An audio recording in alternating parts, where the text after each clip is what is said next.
My name is Christy, and I am a teacher at a private preschool. My name's Alyssa, and I'm a 5th grade teacher at a public school in Los Angeles. My name is Nick Ressler. I am an actor and an acting instructor at the University of Connecticut. My name is Kimberly Johnson, and I am currently an education specialist. I was a 3rd and 4th grade teacher for 3 years, and I transferred over to special education this year. So I've been teaching RSP since August. This is our, I believe, 11th day of being home right now. Today is my 14th day staying at home, so that's that.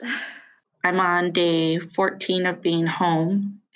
We started distance learning, I think, on March 16th. So I think it's been about 2 weeks. But half that time has been trying to just get in touch with families and see where everybody is. So distance learning, distance teaching has been hard.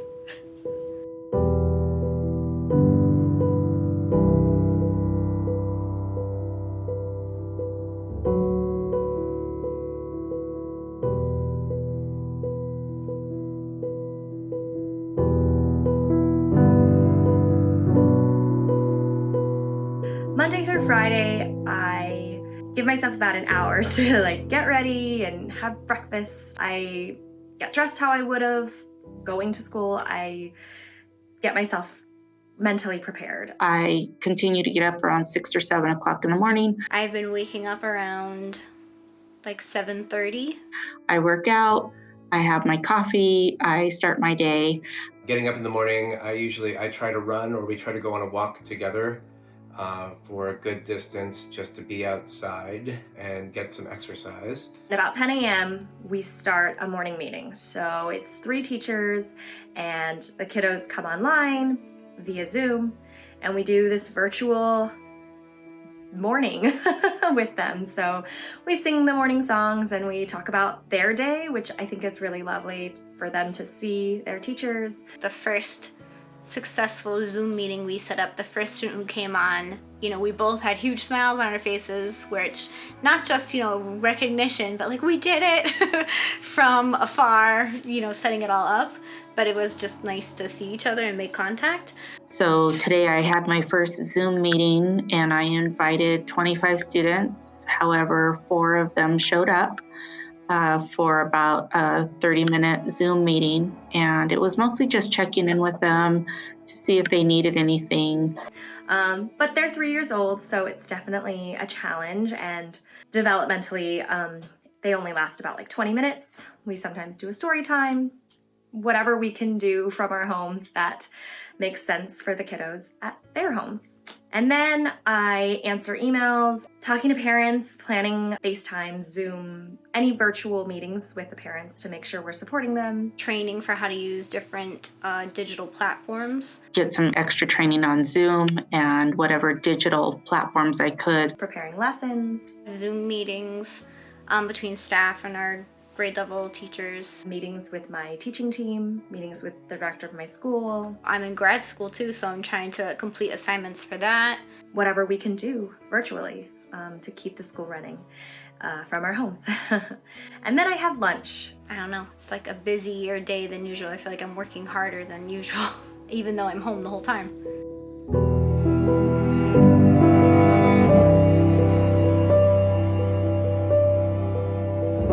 We are in various rooms in this house having remote classes with acting students at the University of Connecticut, which is a challenge. A lot of teachers don't know how to teach online. I think that there's a huge learning curve for teachers to go from being in the class and being with our students to trying to teach on an online format. Not an easy thing to do, to teach acting. Especially right now, I'm teaching an advanced scene study course, and I'm running out of ideas. That's been a challenge too, to try to keep it exciting and interesting. These last few weeks have been hard for me. The last few evenings especially, I haven't been able to sleep very well before class starts because I fear that my lack of control over the classroom environment will mean that students check out, that I won't get their attention for very long, or the attention that I do get will wane, or the lessons won't translate. So we started remote learning with recording a plethora of videos. So the teachers just filmed lessons, projects, activities, storytime read-alouds. Like, a lot of the students were asking for our class chapter book that we've been reading, and they were saying they missed it. So that was something that I took from the classroom, and I just put a video of me reading it out loud to them. Whatever we could film that we could then provide for the parents and grown-ups to do at home. A lot of my colleagues have been talking about asynchronous learning. They've been recording videos and putting them up on different platforms. While I think that in some ways that's probably a great thing, for me, the technique that I use is to really work with them in the moment. I am so happy when I get a good connection online or over Zoom, which is really the way that I've been doing it the most lately. I am so happy when I can have that good connection and when they can have that good connection, because right now they're primarily working in partnerships.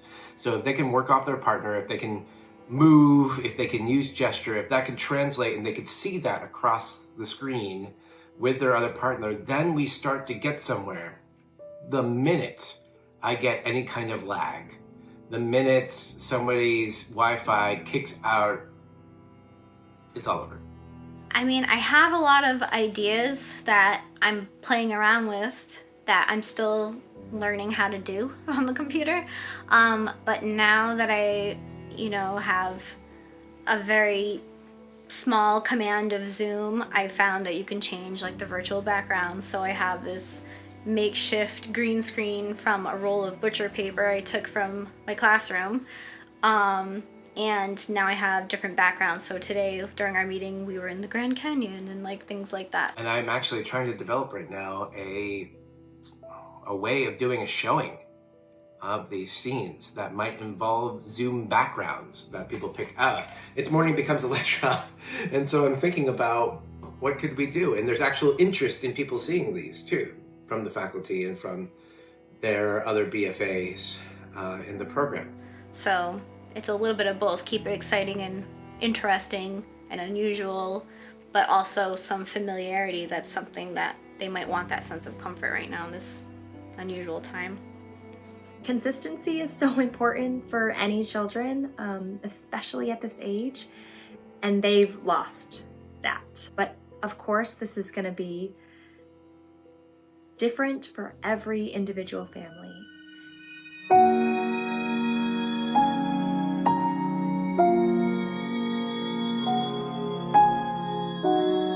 The biggest challenge the first week was just getting in touch with families. I work in a low-income school, and so my students had to scramble to make sure that they had a Chromebook.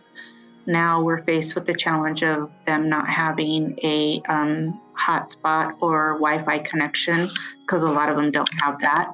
Not everybody has technology yet, knows how to use it yet.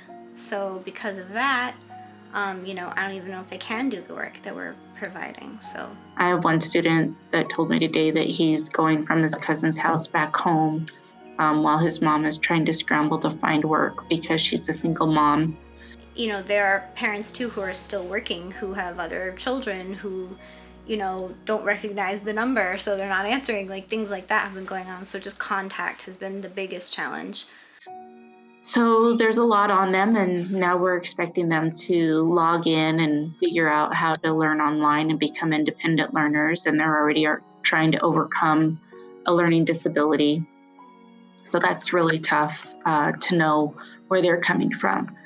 Other challenges are absolutely the fact that we are increasing screen time for these kiddos by a lot, and that is not ideal. This age, they recommend an hour of screen time, and everything we're now teaching remotely is going to be on a screen. So it's a lot, I think, for them to understand and comprehend right now. It's frustrating as a teacher that, we are out of control right now. We don't have the tools we need to help them.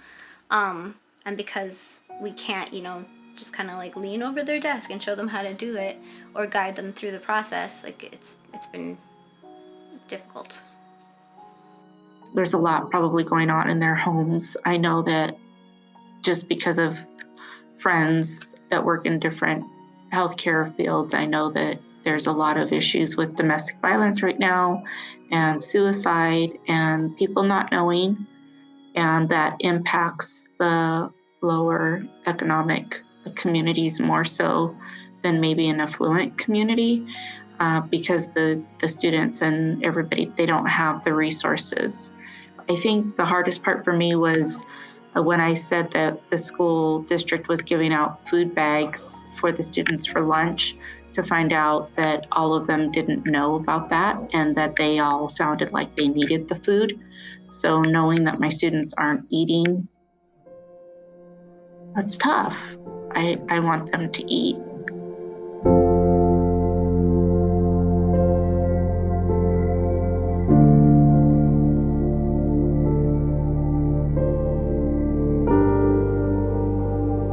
Unique challenges to us right now are that we don't know where ADA stands, because the American Disabilities Act is federally funded.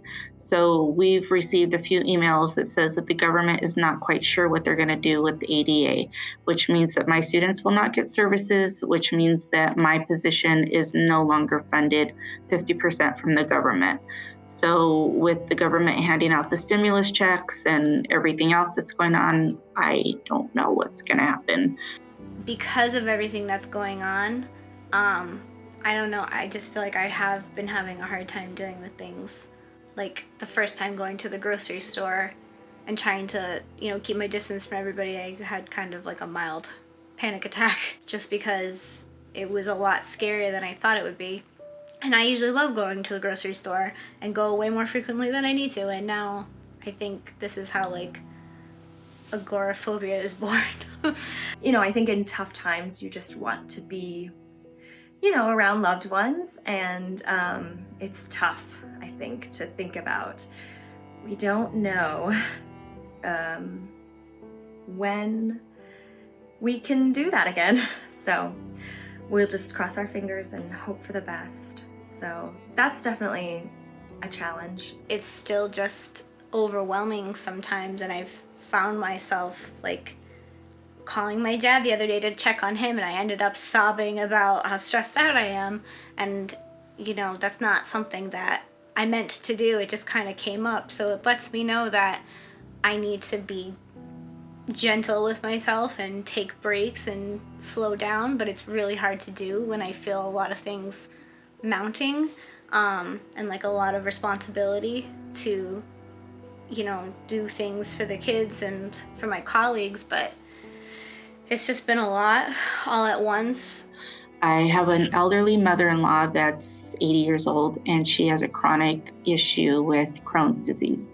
And at the beginning of the week, she had a flare-up, and she had fever and vomiting, diarrhea, and we weren't sure what was going to happen.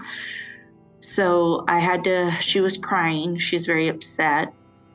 I think the reality of knowing that if this continued that night, that she would have to go to the hospital by herself as an 80-year-old widow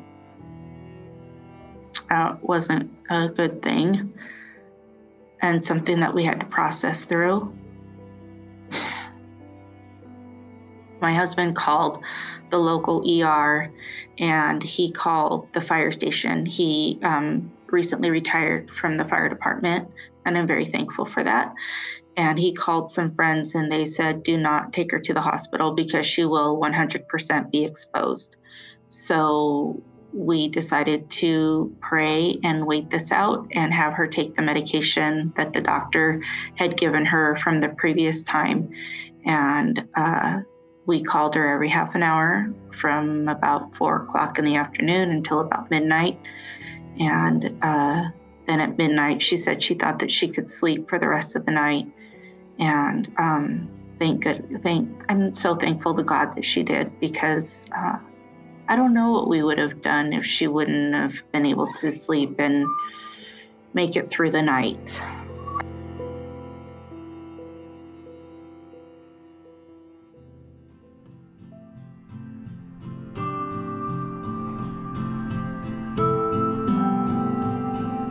What I have been really, really surprised by, but maybe I shouldn't have been, and really, really pleased with, is that the students have shown up. They're sticking around and observing. They're writing chat comments to each other over Zoom that encourage them, that point out things that we're working on. I'm not asking them to do this. I have no expectation of them doing this. Right now, I'm just trying to get them through this semester with the feeling like I'm honoring my bargain, my part of the contract of professor to student by giving them something. But what they're doing actually is showing up for each other, which has been so touching and so wonderful, and I'm really happy about that. What's keeping me going is my faith, and that I have 2 children, but they're not really kids. They're 20 and 24, and I've got to keep them going. Definitely support from humans that I love. My friends and my family, they have been so supportive. We have so many phone calls, so many virtual hangouts, texts to say, hey, I still love you, even though I haven't seen you in person. I have my own co-workers that we've been in contact with. We've had Zoom meetings and things like that, and just like, phone calls that are either distressed or teary or just laughing things off as we can, because it's just a lot all at once. I also think about my grandma a lot, because my grandma had survived so much. She was a single mom, and she worked in the sweatshop in LA, and she talked about days where, she didn't know where the food was going to come from or the money. So she taught me how to make a garden. So we've done that. She's taught me how to keep myself happy. And so I've been knitting and just trying to keep the mood light, playing a lot of music, trying to stay focused on my faith and with each other. Julie, my wife, and I, we enjoy spending time together. And the biggest thing that is helping me through this is the fact that we would never have had this time otherwise. I am here. She is here. And we are connecting in a much better way, I think, than we would if we'd had that time apart.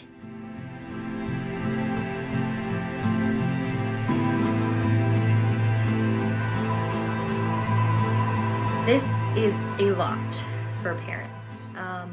I think I would say to parents that they just need to do what is best for them and their family and their kiddo. Set a routine for your child. Have your child get up in the morning by 8 o'clock so that it's not much different than what we already see in the school day. Have them get up, have them get dressed, have them brush their teeth, wash their face, set a time, make sure that they're getting a little something to eat before they jump online. Yes, consistency is so important for this age and children across the board, but also so is cuddling with your kiddo and reading a story and just making forts in the living room with your pillows and blankets.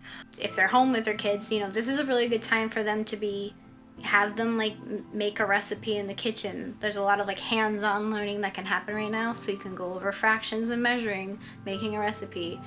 You could do letter scavenger hunts around the house so they can practice concepts with getting movement in. You can go in the backyard and do science experiments. You could go on nature walks. There are things that you can do at home that don't require a lesson plan, and just, doing things as a family, making puzzles, things like that are hands-on, because all this distance learning doesn't always have the comfort of the teacher there. So it's nice that they can still experience fun activities or learning activities with family right now. I think we're just what I need people to realize, I guess, is that this is not the optimal way of doing things, especially for this field. We're doing more than ever before like around the clock in ways that nobody's trained us on. And I try to very nicely let them know, like, there's a lot going on behind the scenes right now. They might be getting, a little assignment each day, but teachers, it's a lot of planning behind that. I know that I do, and I know Julie does, my wife, and I know my colleagues do. We care about this so much, and we're willing to do what we can. So I think for the general public, it's, just, we're going through this too. So I would definitely say to stay in contact and consistent communication with teachers as much as they can, but also to be patient and just ask questions if you're confused, because we're all kind of learning this together.